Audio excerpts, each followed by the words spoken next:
Bien, vamos entonces al estudio de hoy, ¿ya?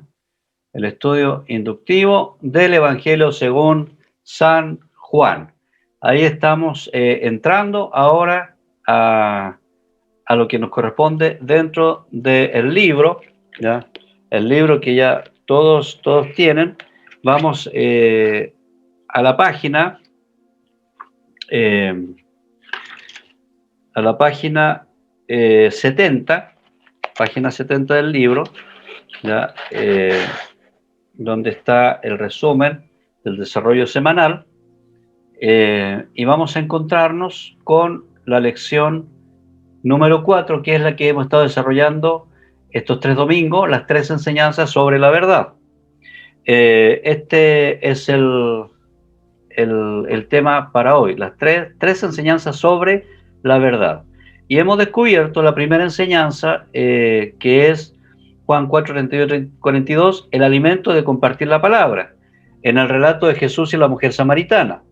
La segunda enseñanza la vimos la semana pasada, el lugar de adoración, en donde en la conversación con la mujer samaritana, Jesús le aclara que lo que está comenzando a vivir a partir de ese momento es la oportunidad de vivir una vida en el Espíritu, ¿ya?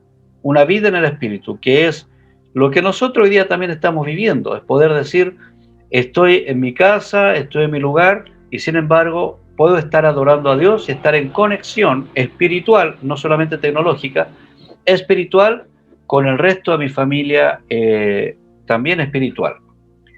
Y la tercera enseñanza, que es la que vamos a ver ahora, dice el propósito de las señales. El propósito de las señales. De acuerdo a eso, entonces nosotros nos adentramos recordando que el tema central de lo que estamos estudiando es el verdadero amor. Y en Juan, el relato que nos lleva a pensar en el verdadero amor es el versículo 35, donde dice, ¿no decís vosotros, aún faltan 4 meses para que llegue la siega? He aquí os digo, alzad vuestros ojos y mirad los campos, porque ya están blancos para la siega. Entonces, es el llamado de Jesús a que nosotros seamos parte de compartir el verdadero evangelio. Y hemos hecho la diferencia entre hacer un proselitismo y en hacer evangelización. Son dos cosas distintas que muchas veces en algunas congregaciones la usan casi como, no usan la palabra proselitismo casi nunca, pero en lugar de evangelizar hacen proselitismo. Cuando tú le dices a una persona, te invito a mi iglesia, prácticamente estás haciendo proselitismo. Cuando tú le dices a la persona, conoce a Jesús, estás haciendo evangelización.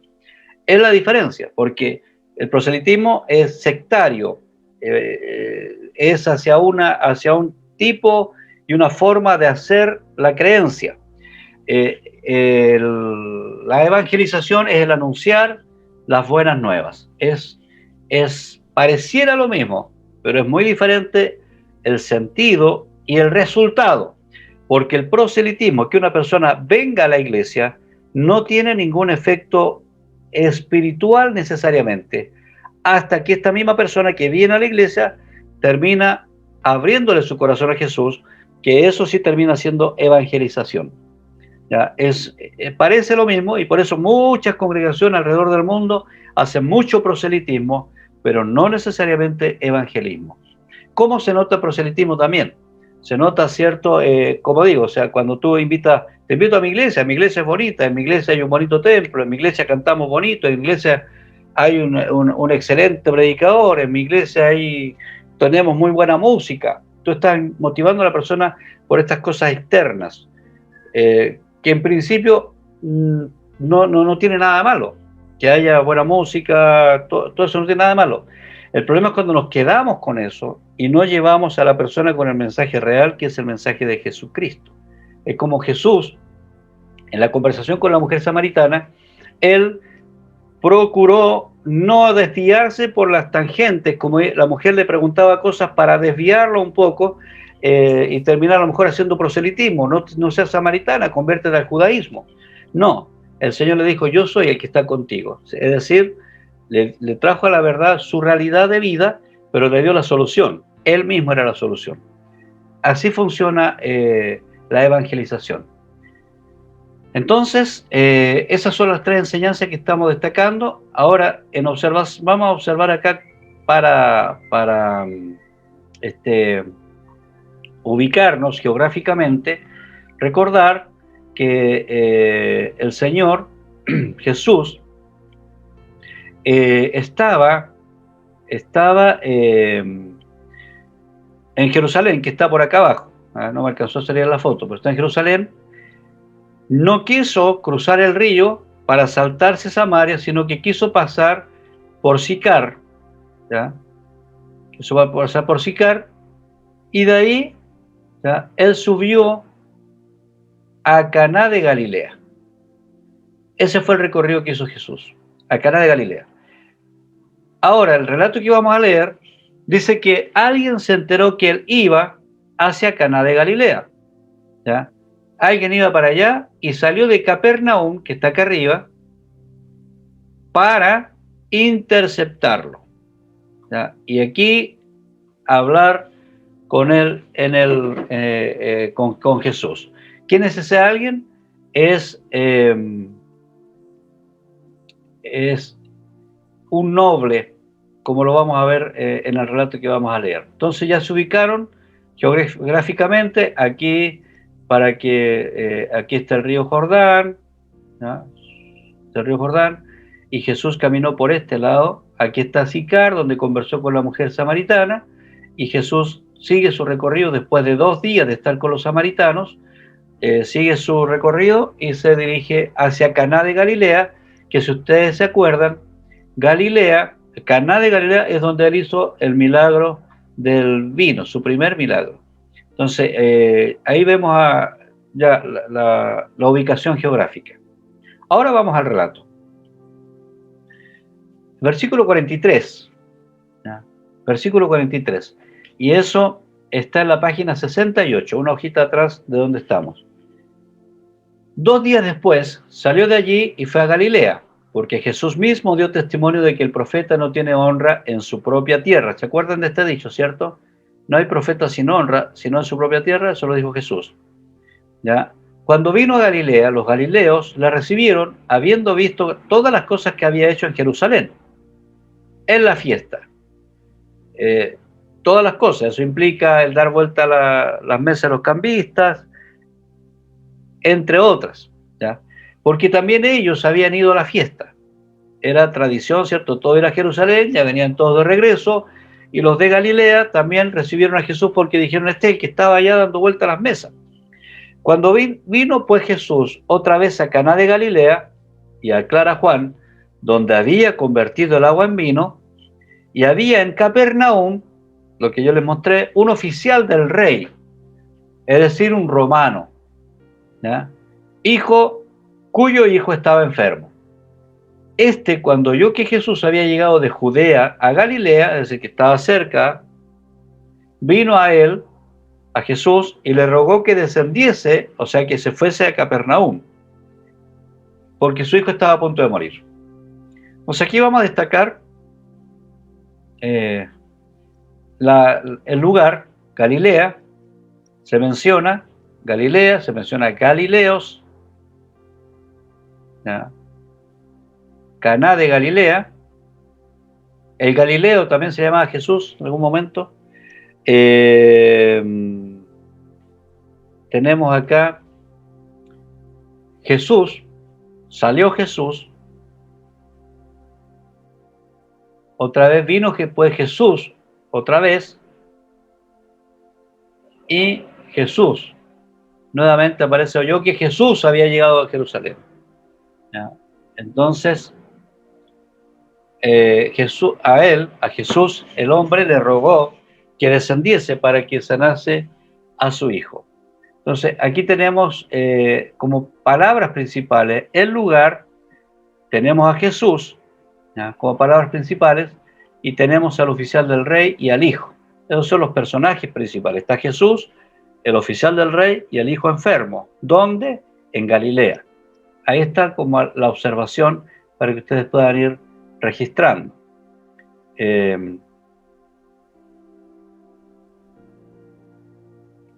Galilea. El hijo enfermo, el hijo no solamente estaba enfermo, sino que estaba a punto de morir. Entonces Jesús le dijo al hombre: si no viereis señales y prodigios, no creeréis. El oficial del rey le dijo: Señor, descienda antes que mi hijo muera. Póngase usted en el lugar del padre. El padre en este momento no le interesaba creer en nada. A él le interesaba que su hijo sanara. ¿Entiendes, cierto? O sea, como sea, que mi hijo se sane. Cualquier padre que esté en una condición de que su hijo se está enfermando, está a punto de morir, haría cualquier cosa para que su hijo sanara. Y en este caso, este hombre judío se acercó, o sea, este hombre romano se acercó a Jesús porque había escuchado que había hecho señales. Entonces, había hecho milagros, se había convertido el agua en vino, ya se sabía, ya tenía cierta fama Jesús. Entonces, el hombre no estaba pendiente de creer en Jesús como Salvador, como Mesías, ni nada de eso, solo quería que su hijo sanara. Esto es una realidad como para aplicar inmediatamente. Esto es una realidad en la vida de la mayoría de las personas. Hoy día hay muy pocas personas que estén pendientes de la religión, de la fe, de creer. Sin embargo, la mayoría de las personas tiene necesidades y acuden a suplir sus necesidades a donde supuestamente le pueden resolver sus necesidades. Llámese médico, llámese psicólogo, psiquiatra, pastor, sacerdote, lo que sea, buscando llenar esa necesidad. Pero hay una palabra clave, que es la que usa este caballero acá, que es la palabra Señor. Es decir, está reconociendo autoridad de gobierno en la vida de Jesús, en la persona de Jesús. Desciende, Señor. Es decir, no le está dando la orden. Él como romano quizás podría haberle impuesto al judío, ya como representante del emperador, haberle dicho: tienes que venir y hacer el milagro, tal como Herodes en algún momento le dijo a Jesús: hazme un milagro ahora. Por la autoridad que tenía, podía mandarlo a hacer, pero dependía de Jesús hacer o no hacer el milagro. Pero esta persona fue con humildad. Estaba tan desesperada que le dice: Señor, o sea, el Kyrios, desciende antes que mi hijo muera, o sea, mi gobernador. O sea, tú tienes autoridad en esta área, eres autoridad en esto. Por favor, no quiero que mi hijo muera. Tenía toda la esperanza puesta en Jesús. Pero el Señor le había respondido antes: si ustedes no ven señales y prodigios, no van a creer. Porque Jesús no estaba pensando en el hijo que iba a morir, que podría morir, sino que estaba pensando en la creencia. Y aquí es donde nosotros tenemos que tener una cosa muy... el tratar de entender que cuando Dios genera un milagro a favor de alguno de nosotros, porque los hace, para Él es una señal que nos permita aumentar nuestra creencia. Sin embargo, muchas veces puede ocurrir que el milagro se produce y la creencia no aumenta. Y eso ya no depende del Señor que hace el milagro, sino que depende de la persona en quien se hace el milagro. Por la misma razón, no todas las oraciones que uno hace por los enfermos resultan en sanidad. Porque el propósito de Dios va más allá de nuestro cuerpo físico y de nuestra condición humana terrenal. Va más allá.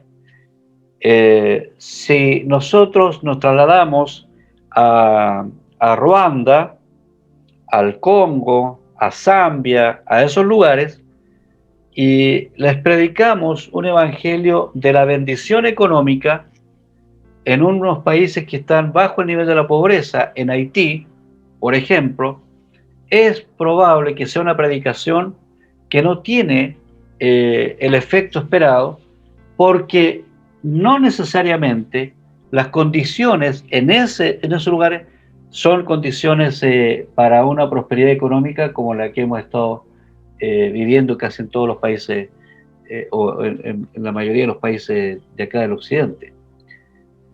Entonces, esa condicionante que es mostrar algo para la creencia está en arbitrio de Jesús. No todas las personas van a ser sanadas, aunque el Señor podría sanar a todos. Porque cuando el Señor sana o cuando el Señor hace un milagro, provee de un trabajo, genera una apertura de una puerta en nuestras oraciones, lo que Él está buscando es que a través de ese milagro sea una señal que nos indique algo más importante, que es nuestra creencia en Él.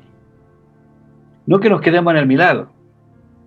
Y hay muchas personas que solamente se quedan en el milagro. O sea, ya oré, mi hijo se sanó, ahora sigo mi vida normal. No, lo que el Señor quiere es que haya a través de eso un compromiso, que es el que este caballero hizo con el Señor cuando le dijo Señor. ¿No?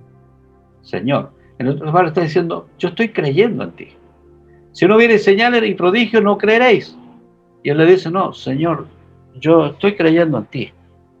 ¿Ya? Es más o menos el contexto, el diálogo, para que podamos asimilarlo nosotros también. Aparece otra vez Jesús como personaje principal de este texto. Y también podemos ver que aparece el hijo, que no muera, y Jesús le responde, ve, tu hijo vive. Y el hombre creyó la palabra que Jesús le dijo y se fue. Cuando ya él descendía, sus siervos salieron a recibirle y le dieron nuevas, diciendo, tu hijo vive.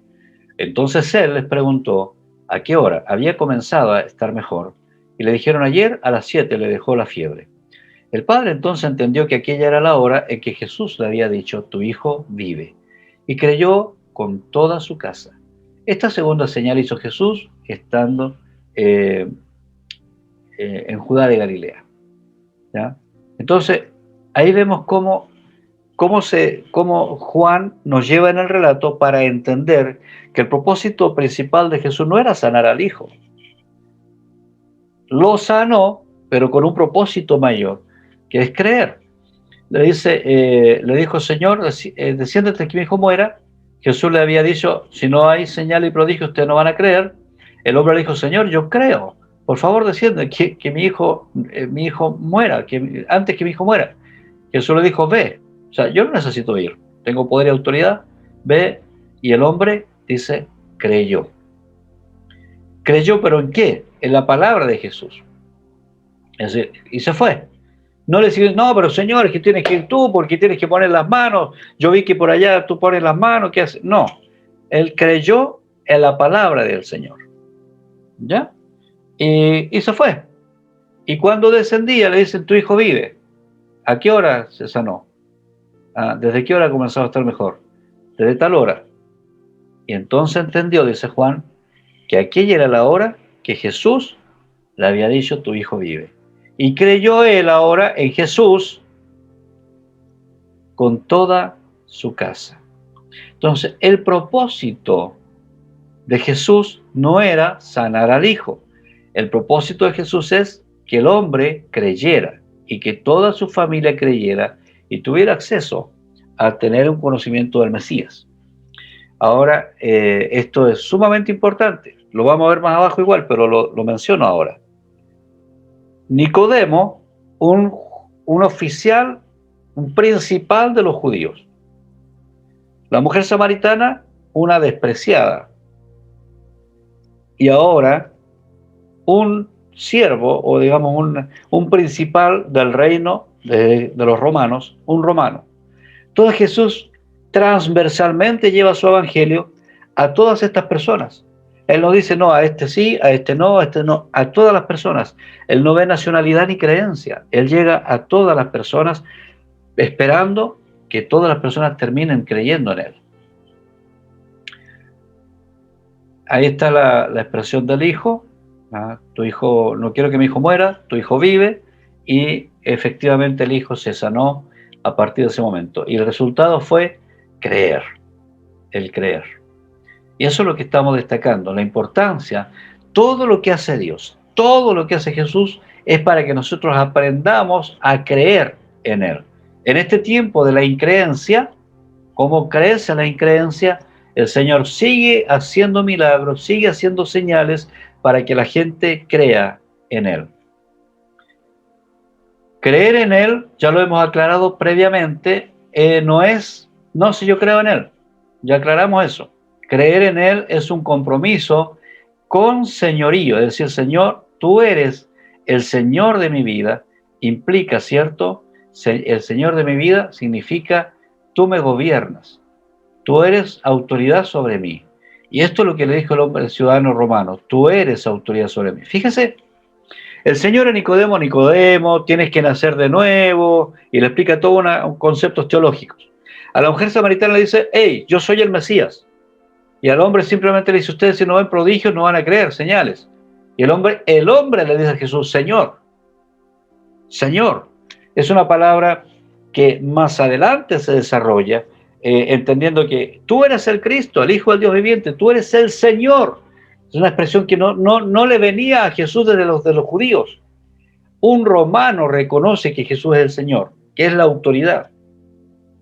Y eso era algo extraordinario. Y como vemos entonces, un Nicodemo que termina creyendo en Jesús, un principal de los judíos, una mujer samaritana que termina creyendo en Jesús y un romano que termina creyendo en Jesús. ¿Qué nos está mostrando Juan acá? Nos está mostrando que el mensaje del Evangelio es para todas las personas y que el Señor no hace distinción de ningún tipo. Y que nadie puede arrogarse ser la autoridad máxima en cuanto a este tipo de fe. Referencia a Jesús, en el texto hay 9, al hijo del ciudadano romano hay 6, la ciudad importante, Galilea, hay 5, entre la vida y la muerte del hijo, 4, si sumamos, ahí tenemos 10 referencias al hijo, aparece Señor una vez, y creer 3 veces. Entonces, si nosotros unimos todas estas referencias, nos encontramos con este relato que nos lleva nuevamente a entender que el personaje principal aquí es Jesús. Y si Jesús es el personaje principal, lo que Jesús está buscando es que aprendamos a creer en Él. Y para eso ocupó un lugar, un espacio geográfico, y tuvo una relación con una persona que no era judío, ¿ya? Entonces, el Evangelio de Jesucristo no es solo para los judíos, sino es también para los romanos. Esto es una cosa sumamente importante, ¿ya? Ese sería el resumen de la observación.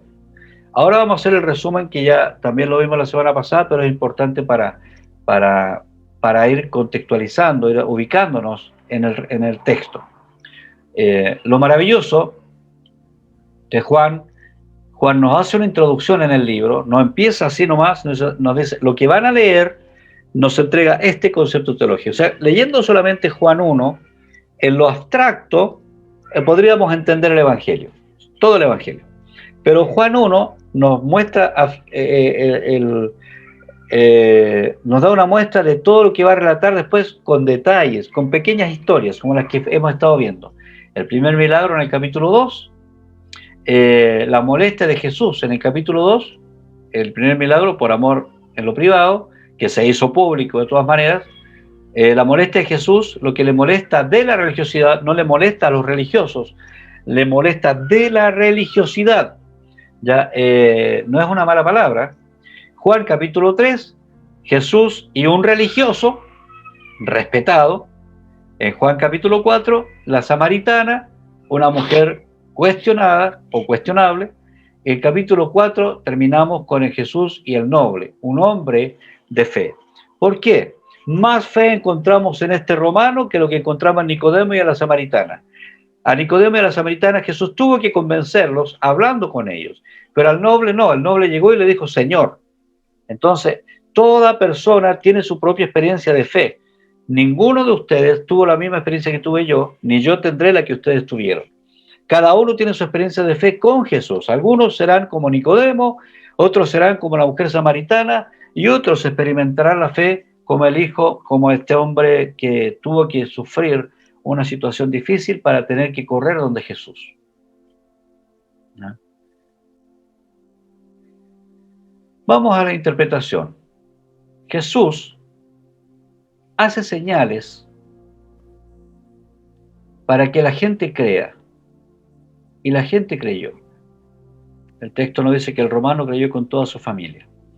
Entonces, entendamos eso. El Señor convence, digamos, teológicamente a Nicodemo. Habla con la experiencia con la mujer samaritana y con un milagro hace una señal para el romano. Es decir, ¿pero qué es lo que está buscando Jesús? ¿A él le interesa conversar teología con Nicodemo? De ninguna manera. ¿Jesús realmente necesitaba pasar por Samaria? De ninguna manera. ¿Y Jesús fue a buscar al hombre romano? Tampoco. Entonces, ¿pero por qué lo hizo Jesús? Porque Jesús espera que las personas crean. Y la gente terminó creyendo en Jesús. Creyendo, entiéndase, una creencia comprometida. No una creencia de, no, si yo creo. No, comprometida. Señor, haré lo que tú me digas. Si tú me indicas, Señor, cómo debo vivir mi vida familiar, mi relación familiar, yo la voy a vivir como tú me indiques. Cómo criar mis hijos, como tú me digas. Cómo ser un buen trabajador, como tú me digas. Si soy empresario, cómo ser un buen empresario, lo que tú me digas, Señor. Si tengo que renunciar a todo por ti, aquí estoy, Señor.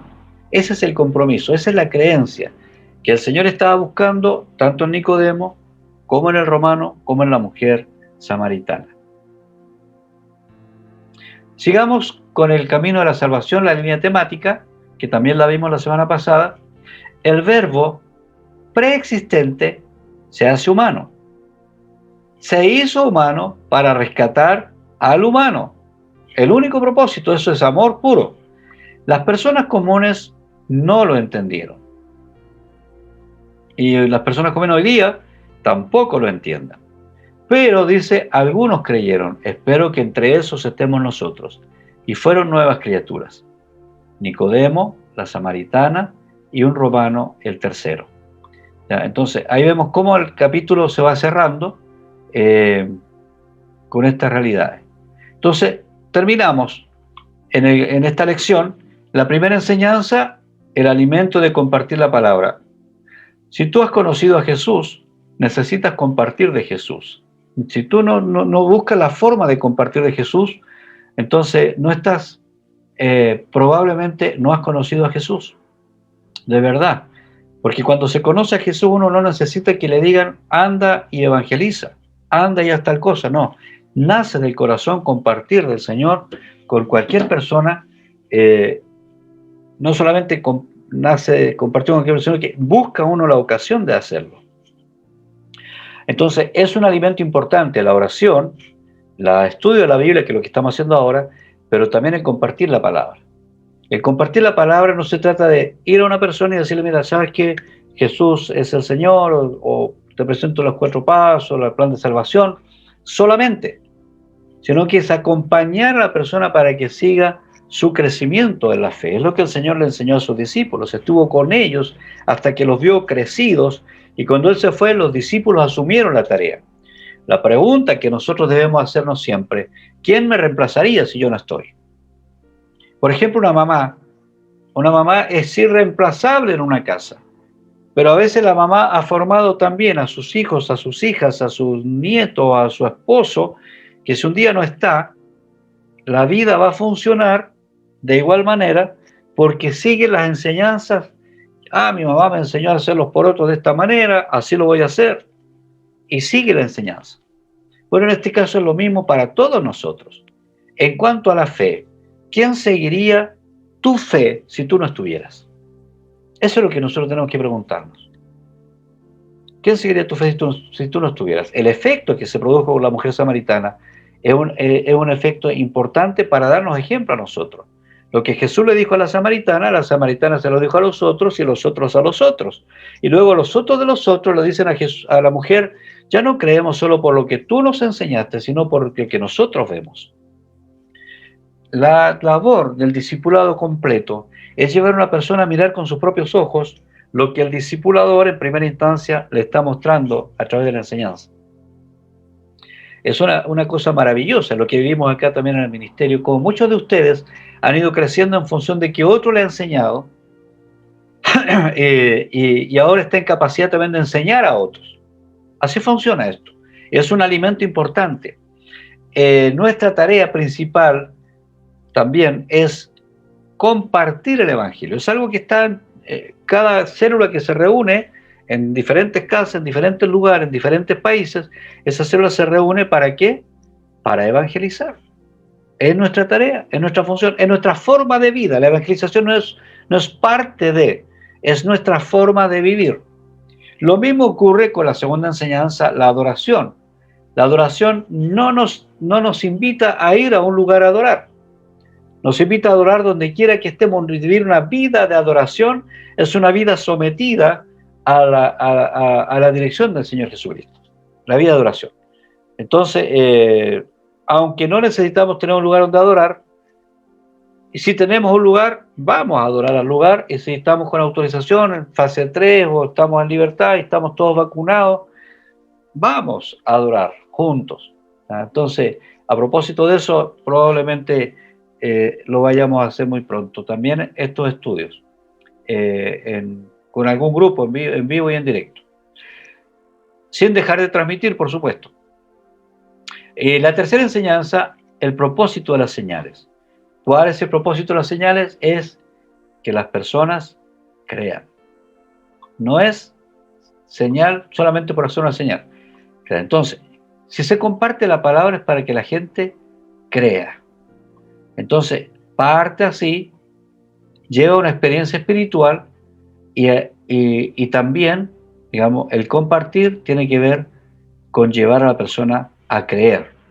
¿Ya? Todo va de la mano, todo va junto. ¿Ya? Y ya cerramos esta enseñanza. Usted debería haber memorizado ya este versículo. Es un poquito más largo y no es tan simple, pero ¿no os decís vosotros aún faltan 4 meses para que llegue la siega? Aquí os digo, alzad vuestros ojos y mirad los campos porque ya están blancos para la siega. Como aplicación cerramos, el propósito del libro es que en cada acción de Jesús, los lectores, el propósito del libro, los lectores reciban la revelación, porque esto se da por revelación, no por conocimiento intelectual. Recuerde que va al espíritu. La revelación del origen, de la manifestación y del resultado del verdadero amor. El origen del verdadero amor es Jesús, la manifestación en Jesús terrenal, el Jesús preexistente, la manifestación es Jesús terrenal y el resultado es la salvación. Somos salvos. Salvación. El propósito del texto, o sea, del capítulo 4, es que las personas crean y sean salvas por creer. Si ustedes se fijan, los relatos son para llevar a las personas a creer. Ese es el propósito de este capítulo. Y cerramos con las reflexiones que ustedes pueden encontrar en la página 71 de su libro. Jesucristo presenta una urgencia sorprendente de predicar su evangelio a todas las personas. En este caso es el encuentro con los menospreciados samaritanos. Su tiempo dedicado a una mujer común y corriente resultó en muchas personas creyendo en Jesús como el Mesías. Lo novedoso de este episodio es que la evangelización es un alimento necesario en la vida de Jesús y naturalmente en la vida de sus seguidores, de nosotros. Fue tal el efecto de este tiempo de proclamar que Jesús ya no quiso comer nada más. Entre los distractores que usa la mujer samaritana es la pregunta sobre el lugar de adoración. Es la oportunidad para que Jesús le indique lo que debemos aprender hasta hoy.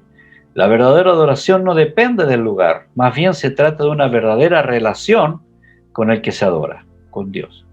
Y la oración final sería para este texto: Señor, tu delicadeza, tu amor es tan grande como trataste a la mujer samaritana. Quiero agradecerte por ese cuidado y pedirte que me ayudes a nunca dejar de alimentarme por medio de la evangelización.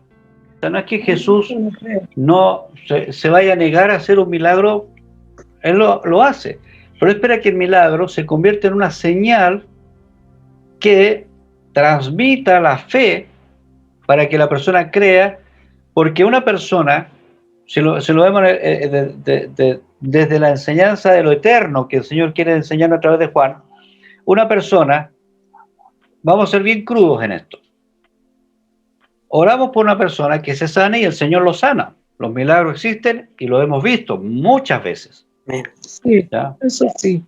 Ahora, como dice Inés, la persona puede sanarse, pero puede no necesariamente tener una fe, una creencia, como yo digo, para entenderlo, comprometida, que reciba a Jesús como el Señor, y decir, tú gobierna mi vida. Pues el Señor gobierna la vida de uno, uno está siempre en la búsqueda de aprender más, de estudiar más la palabra, de juntarse con la gente que está hablando el mismo idioma y busca esa forma de hacerlo. Una persona que no termina creyendo en el Señor, sino solamente creyó en el milagro, entonces no se compromete con el Señor. Lo que Jesús está buscando a través de las señales es que la gente se comprometa con Él y que descubra que en Él no solamente está el hacer el milagro para una sanidad, sino para la eternidad de una persona. Amén. ¿Ya? Una persona puede sanarse físicamente de algo, o puede el Señor darle un milagro de trabajo, cualquier otra cosa, pero al final nuestro cuerpo igual se va a deteriorar. El Señor a nadie lo sana de la vejez. ¿Me explico, cierto? Sí, amén. Porque nuestro cuerpo igual se va a deteriorar y en algún momento igual vamos a morir. No es algo que nos guste decir, pero en algún momento todos nosotros vamos a morir. Y aunque el Señor me sane, el Señor me sanó, gloria a Dios, salgo de la iglesia tan contento que salgo, cruzo corriendo y me atropella un auto y me morí. Entonces, ¿qué le importa más a Jesús? ¿La sanidad física o el nacimiento espiritual? Lo que al Señor le importa, claro, es el nacimiento espiritual. Amén. Y Él nos hace un nanay, nos hace un cariñito, nos muestra su amor, dándonos esos pequeños, porque cualquier milagro que sea en lo físico es un pequeño milagro para Él. Y nos da esos pequeños milagros que a nosotros nos llenan. Pero muchos de nosotros y muchas personas se quedan en el milagro y dicen, bueno, yo sé que se lo puede hacer de nuevo y vamos pidiendo milagro tras milagro, pero no se comprometen con Él. Y esas personas el Señor puede responderle todas las veces que sea necesario, pero aún así, si la persona muere sin Cristo, sin comprometerse con el Señor, su destino es el infierno. Oye, Señor, pero tú me sanaste tantas veces en la tierra. Sí, pero nunca creíste, nunca te comprometiste con la fe en mí. Y eso es lo que el Señor está buscando a través de esta enseñanza en Juan, es que nosotros entendamos, ¿ya?, que las señales son para que creamos en la fe que produce eternidad, porque la gran esperanza de Jesús es nuestra esperanza, que vamos a estar eternamente con Él y no vamos a tener estos males pasares que tenemos ahora. Y como dijo un amigo mío, allá no voy a ser tan feo como acá, voy a ser más bonito, vamos a ser todos bonitos, esa es mi esperanza, ¿ya? Entonces, eso lo decía él que era feo, pero nosotros que somos bonitos vamos a estar más mejoraditos nomás. Pero ese es más o menos el tema de la señal y de la esperanza. Ahora, no por eso vamos a menospreciar a aquellas personas que, como Jesús, cuando hizo el milagro de la multiplicación de los panes y los peces, después la gente toda iba tras él y el Señor dice, ahora es momento de demandar el discipulado. Ustedes me siguen por los panes y los peces. Y se los encara. Y la gente dice, bueno, dura palabra es esta, y se devuelven. Pero al Señor no le molestó darles de comer. ¿Entiendes? No tiene que molestar servir a la gente, darle de comer, orar por el enfermo, al extranjero, acompañarlo. Eso no debe dejar de hacerse. Ahora, si el otro responde positivamente al mensaje que uno le está dando, con los hechos, con las acciones, más allá de los milagros solamente, en este caso nosotros, si el otro no responde, es un tema de él o de ella. Nuestra tarea es ir siempre buscando el milagro, bendiciendo a la persona, siendo un beneficio para la sociedad. Esa es nuestra tarea. Y lo que ellos hagan con lo que uno les entrega ya es un tema de los demás. Por eso Jesús le dice a sus discípulos, ¿ustedes también quieren irse? Y ahí aparece Pedro y dice, no, Señor, ¿cómo nos vamos a irse? ¿A quién iremos? Tú tienes palabra de vida eterna. Esa palabra es clave. Tú tienes palabra de vida eterna. Nosotros no estamos solamente por el pan de ahora, estamos por el pan eterno, por lo que nos va a dar vida eterna.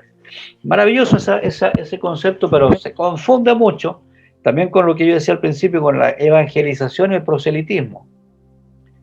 Si uno va a llevar la evangelización, por ejemplo, nosotros tenemos nuestra fundación que apoyamos a nuestros niños en Ruanda. Si alguno de ustedes no es parte, le invito a que se haga parte también de esa fundación. Apoyamos a los niños en Ruanda, pero no solamente le llevamos pan, salud, educación, sino que también le llevamos evangelización. Y nuestro misionero Teófilo, allá, tiene la tarea de presentarles a Cristo a los niños. Y nos han llegado hermosas fotos de los niños bautizándose en unos ríos bien extraños, pero bautizándose, es decir, pequeños de 12, 13 años, que entregan o adultos también, obviamente, pero que están entregando su compromiso de vida a Jesús. Entonces, no solamente el pan físico, sino que además el pan espiritual. Va a las dos cosas, no puede dejar de hacer una cosa por la otra. Pero no te voy a dar, oye, dame un pancito, tengo hambre. No, te voy a dar el pan espiritual. El pan físico me lo como yo. No, comparto el pan físico, pero además yo tengo algo más importante para ti. Eso es lo que le dijo el Señor a la mujer samaritana, si está muy claro ahí. Dame agua, le dice, de esa agua para que yo no tenga que volver a venir, le dice la mujer a Jesús. ¿Sí? Y Jesús le dice, yo soy el Mesías en el fondo. Yo te estoy dando algo mucho más allá que un agua física que tú estás pensando. Es eternidad. Entonces, no le niega el agua, no le niega el pan, no le niega el milagro, pero lo que busca él es que eso sea una señal del verdadero amor de Jesús. Nosotros hablamos del gesto de amor. Nuestra tarea con las personas, en la calle, en el trabajo, en la familia, en todo lugar, es siempre andar con la sonrisa y el gesto de amor. Siempre ayudar a alguien, en el ascensor, en cualquier lugar. Y ese gesto de amor que sea una señal para la otra persona de que hoy día hay esperanza, de que hay gente que ama a Dios y que Jesús está vivo y activo para dar eternidad también.